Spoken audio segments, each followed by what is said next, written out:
Chapter 22. The Spanish nobility were daily collecting round the Irish king. To one of the most distinguished of these, the Duke of Medina Sidonia, Roderick was particularly anxious to introduce Edric. For this purpose, therefore, as soon as the army of Roderick returned to his headquarters in Cadiz, where the Duke had remained, the friends went together to pay him a visit. Edric was exceedingly interested by this call. The Duke's family consisted only of himself and his granddaughter, the Princess Zoe, but the appearance of both was exceedingly striking. The Duke was a blind old man with white flowing hair and a long silvery beard, clad with almost patriarchal simplicity, while Zoe, who sat close by his side, seemed devoted to his comfort, was the beauty herself. Exquisite lovely features, or her features were, they excited rather pains of pleasure to the mind of the beholder from their excessive paleness. Her dress was simple, a robe of black silk fitted tight to her slender shape, and her jet black hair was simply braided on her forehead and confined in a net behind. When she saw the strangers, a slight blush stained her usual alabaster features of her complexion, and a trifling agitation was visible in her manner. It was but for an instant, however, that this glowing tint suffused her pallid cheeks, and that of her fine features betrayed agitation. Her usual calm dignity of expression was immediately resumed, and her countenance remained its marble whiteness. There was, indeed, something very singular about the whole countenance of this young beauty, for notwithstanding the exquisite loveliness of her features, her charms were rather those of a statue than of a human being. Her fine features were strictly Grecian and perfectly regular, but they were always fixed in one unvarying expression, whilst her large black eyes, fringed with long silken lashes, and her glossy raven hair, contrasted slightly with the spotless fairness of her complexion, and gave her whole an air of some unearthly visitant from the tomb. Zoe had been unfortunate from birth. Her mother, having accompanied the old Duke upon the embassy to Constantinople, had happened to please and fancy the reigning heir so forcibly that, contrary to the advice of his counselors, he had married her. Disproportioned marriages, however, are seldom happy ones, and the parents of Zoe formed no exception to the general rule. The emperor soon repented his rashness, and, becoming tired of his wife, treated her with a coldness and neglect, while she, far removed from her former friends, and finding herself despised by the man whose sake she had sacrificed everything, lingered a few years, and then died, unheeded and forlorn, leaving only the hapless Zoe to lament her fate. The emperor married again, and Zoe had dragged on a miserable existence, till in an insurrection of the Greeks her father had been murdered, and she herself compelled to fly from Constantinople. She had repaired first to Africa, but finding her grandfather was in Spain, she had followed him there, and still remained with him, under the protection of Roderick.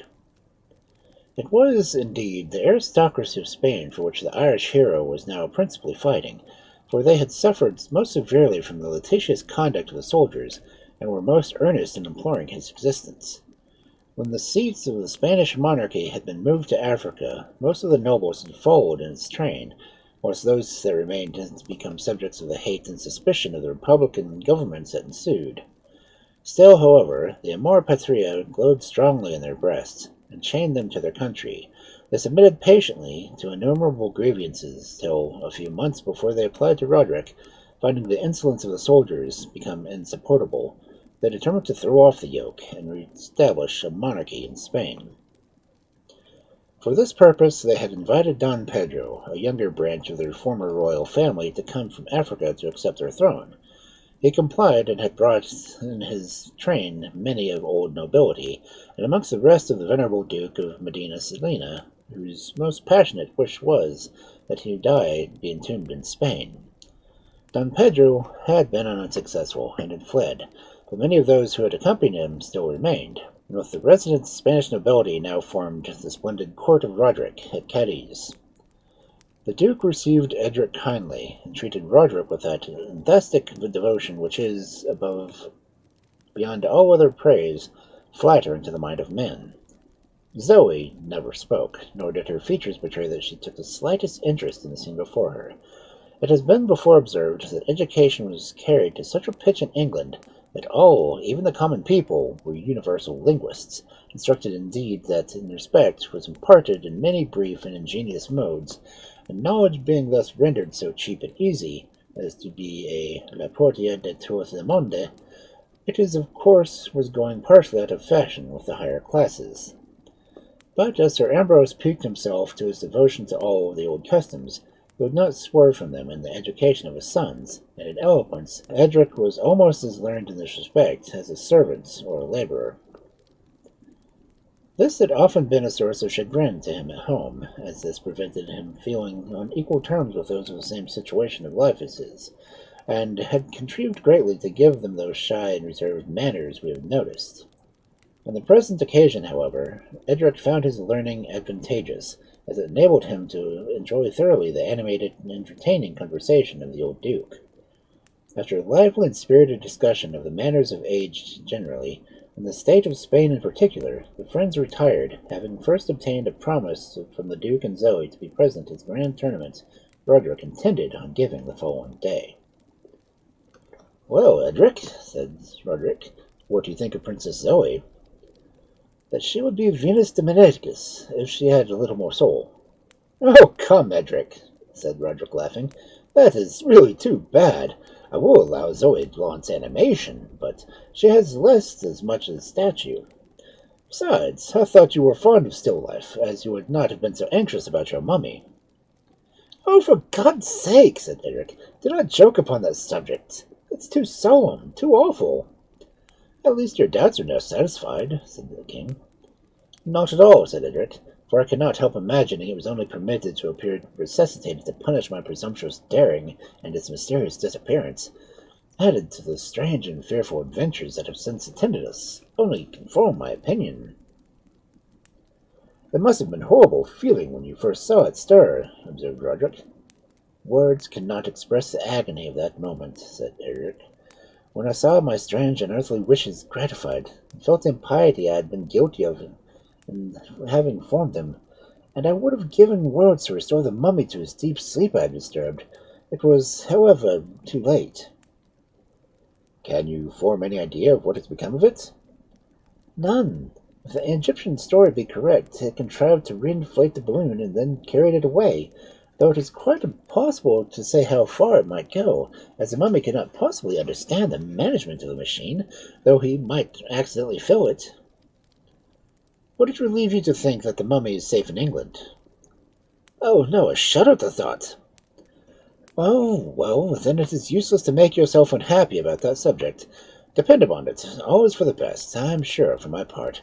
I am very much obliged to the resuscitated gentleman, as if it had not been for his freak of flying away in your balloon, he would not have been here at the present moment, and I might never have known that such a person was in existence.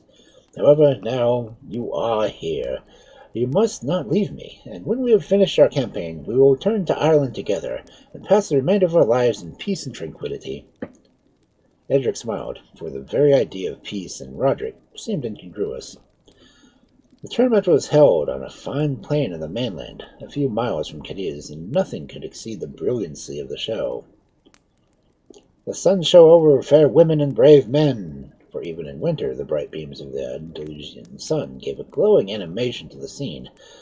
The busy murmurs of the crowd, the prancing of the horses, and the gay laugh of the light-hearted Irishmen as they paid their compliments to the Spanish beauties, were, however, soon interrupted by the firing of cannon, and a pause ensued, which was at length broken by the loud shouts of "Roderick! Roderick forever! Long live the conqueror of Spain!" And immediately the pressure and bustle of the people, and the sound of warlike music which gradually swelled upon the ear, announced the arrival that the illustrious sovereign was on the field. Roderick was, as usual, riding upon Champion, his noble barb, and surrounded by the officers of his staff, but he was not talking to them with his accustomed familiarity.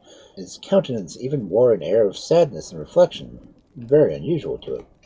However, as he rode along, his fine horse tossing his head and spurning the ground as he advanced, he looked completely the powerful sovereign that he really was. This dress was exceedingly becoming. Roderick knew mankind too well to not appear to adopt it, in some measure to the prejudices of those he associated with, and knowing the partiality of the Spaniards for dress and appearance, his own was magnificent.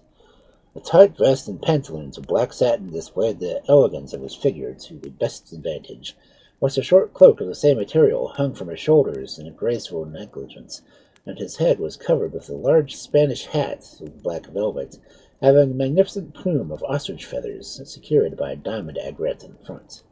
A superb collar of diamonds also adorned his breast, and a deep frill of Vandyke lace was fastened around his neck.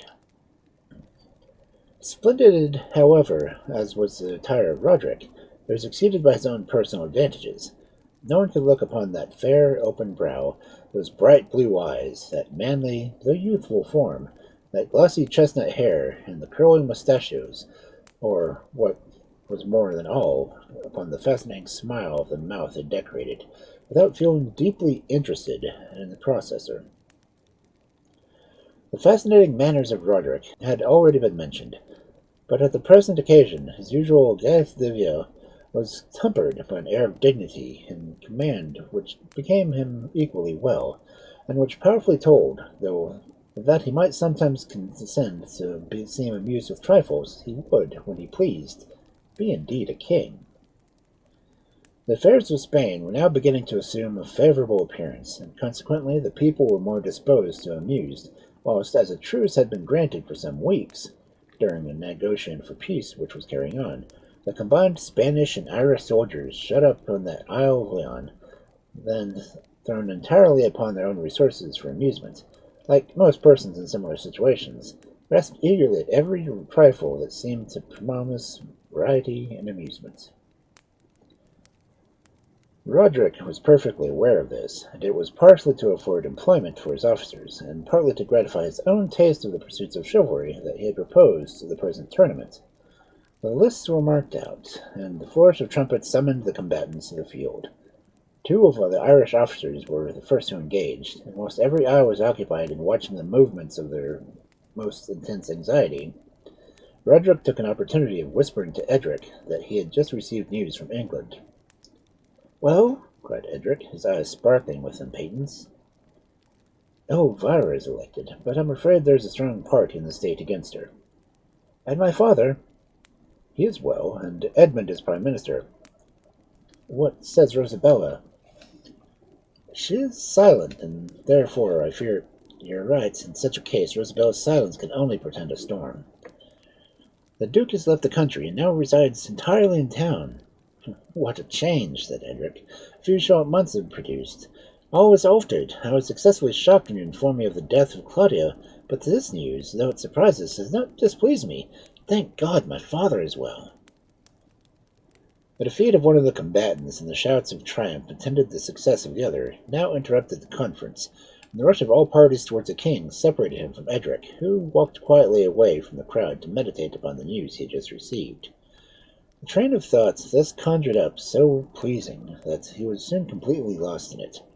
His father, his brother, and all the scenes of his childhood, those early recollections so dear to every heart, seemed to rise before him, and he had forgotten Spain and all that contained, when he was roused from his reverie by a piercing scream, and looking round, he saw the Princess Zoe, whose near palanquin had accidentally placed himself, attempting to break her from her carriage in the state of the most violent agitation. Astonished beyond the power of expression at her emotion, Edric hastily assisted her to unfasten the door of her palanquin, and offered her his arm. Zoe took it without speaking, and trembling steps hurried across the plain. In a few minutes, however, the cause of the princess's agitation was explained, for as they approached the spot evidently wished to reach, Edric saw the body of Roderick extended on the ground, apparently without life or motion. Uttering an exclamation of horror, he attempted to rush towards him, and the princess held his arm firmly and prevented him. Quite astonished, she looked up at her face. She was still dreadfully agitated, but she did not speak, and only pressed her finger against her lips. In a few minutes, Roderick opened his eyes, and the princess, again pressing Edric's arm, said in a hurried and low tone, "Let us go now." Edric obeyed, and they walked hastily back to the palanquin in perfect silence. When Edric had assisted the princess into her carriage, however, and was about to retire, she pressed his hand, and said again in her particularly low, soft voice, Do not speak of this. I will not, said Edric, bowing respectfully as he pressed her hand to his lips. He walked away, excessively surprised at the scene he had witnessed. Upon reaching the king, he had found that he had been thrown from his horse, and so slightly hurt that as not to think it necessary to interrupt the amusements of the day, which concluded after a brilliant display of Irish and Spanish valor, without any other incident worthy of notice. A few days after this adventure, as Edric was sitting, lost in thought, in his own apartments, musing, as was custom when he was alone, upon the strange adventure of the mummy, and endeavoring in vain to imagine what might be its probable fate, he was startled by the door in the room flying suddenly open, and Roderick rushing in, pale and violent agitation. "Oh, Edric!" he cried, "I'm ruined! My fame is lost forever! Whilst I've been loitering away in my time, the enemy has obtained the assistance of the French, and they have taken Madrid, and almost all the towns between that and the frontier. An immense army is marching upon Seville, and they have intended blocking me here, amusing me with the pretended treaties till they caught me at their snare." "And how was your plot discovered?" "The Princess Zoe. Yes, I know what you would have to say. She loves me, and though I love her not, nay, I've been devoted to another. If I reconquer Spain, myself and crown will be thrown at your feet. But if I fail, I will never live to be the herald of my disgrace. It is unworthy of Roderick to despair. It will be of a treachery if you will be vanquished." "Hold!" cried Roderick, almost driven to a frenzy at the thought. "For mercy's sake, not so calmly about my being vanquished. I will conquer, I will redeem my name, and I will perish in the attempt. If they do vanquish me, it shall be my corpse alone that they shall conquer, for the immortal spirit shall escape their fury." "Alas, alas!" said Edric, "your words have again conjured up the fiend that so long has haunted me. Does the immortal spirit escape?" "Edric," returned the king, "this is not the moment for metaphysical subtleties. We must act immediately and decisively. We must advance upon Seville, and, if possible, get possession of that city before the army of the enemy shall reach it. This blow will strike the Spaniards with awe, and they have recovered themselves. I shall have made myself master of half Spain. I know the character of the people I have combat. I must carry everything by a coup de main, or I shall fail." It was impossible to deny the justice of this observation, and Edric warmly seconded the preparations of Roderick to march immediately upon Seville. These preparations were soon made, for Roderick was so completely idolized by his soldiers that they regarded his will as law, and were ready to march at an hour's notice, though they did not know where they were going. Dr. Entwerfen was excessively agitated when he found he was really going to engage in war. Not that so base emotion of fear took possession of his soul, but a slight trepidation, as was a scandal that even heroes feel in their first battle, crept over his nerves, and gave him an odd sensation which, he said, was only anxiety to engage. No one knew where they were going. It was only rumored, indeed, that hostilities were about to commence, and, as the doctor had said, it was very disagreeable to be acquainted with the theatre of their future glory. Roderick was amused, notwithstanding even the agitation of the moment, with the efforts of the doctor to discover the secret, and told him, as though in confidence, that they were going to attack Lisbon.